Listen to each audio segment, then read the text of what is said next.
Donc bonjour à tous, du coup petite vidéo update.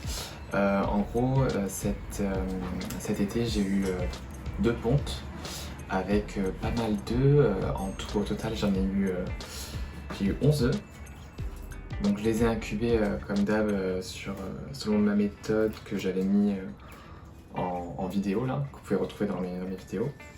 Et donc les 11 ont éclos, donc c'est la première année où j'ai 100% de naissance et du coup 100% de réussite.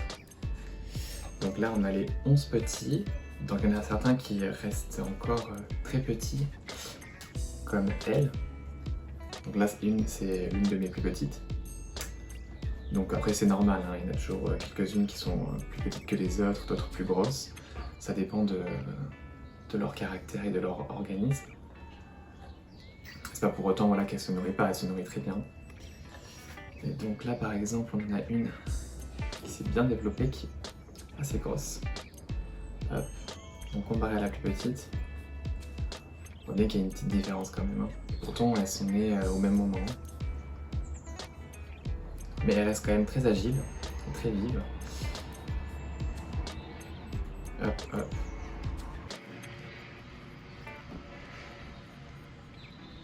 Donc là, sur celle-ci, on voit bien qu'elle a 1, 2, 3, 4 écailles sur le dessus, comparé à celles qui sont à côté, comme là. Si je me mets comme ça, voilà, on voit bien 1, 2, 3, 4, 5 écailles. Petites caractéristiques.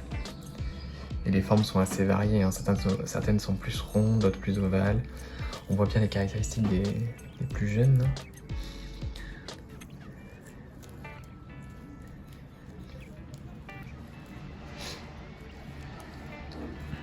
On voit bien qu'elles se régalent.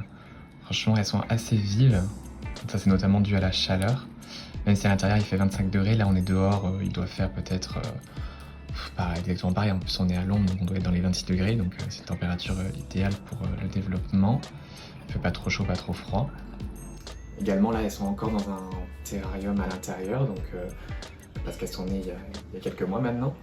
Mais cet hiver, elles vont hiberner dehors dans un enclos extérieur. Bien sûr, elles seront protégées dans un abri par rapport aux nuisibles comme les rats, pour éviter qu'il y ait des mortalités.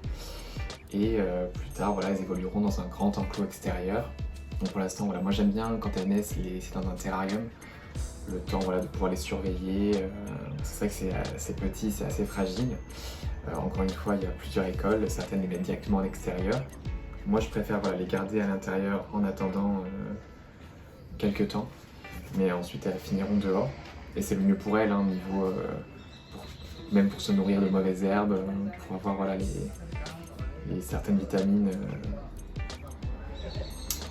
qui sont générées par le soleil, enfin les rayons du soleil, pour leur carapace, notamment les UV, etc. Ah, voilà. Donc là, typiquement, on a une tortue qui vient de se retourner.